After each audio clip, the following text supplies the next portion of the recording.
Ayun, may screen na po yung ating remote. So, hi guys, ito na pala yung kanyang bagong update. So, meron na po tayong nilagay na screen sa remote. So, bali ito po yung kanyang concept. Tanggalin ko muna para makita nyo. Yan, saksak natin. So, yun, may nakalagay. Welcome. Okay, so ito pala yung wait, wag muna yan. Ito yung kanyang main screen. So, meron tayong Hexapad OS. Ito may signal yan siya dyan. Ang status niya connected, so nakakonect yan siya sa Hexapad.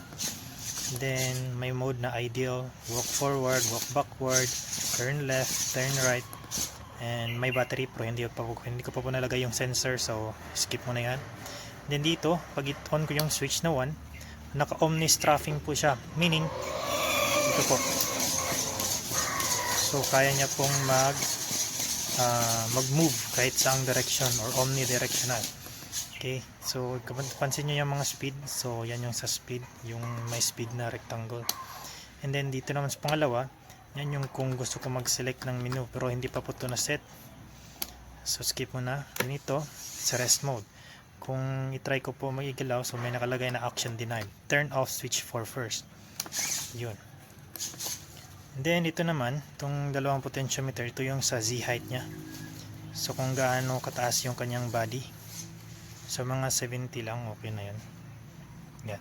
And then ito naman sa kabila, ito yung sa leg lift height nya. So meaning kung i-step ko siya ng konti, ganyan. Ayun, pansin nyo. So yun lang po yung bagong update natin guys. So kung gusto nyo pong bumili nito, may link po sa ibaba. Ito po yung 1.3 inch na OLED. So yun lang guys, don't forget to like, share, and follow. Bye.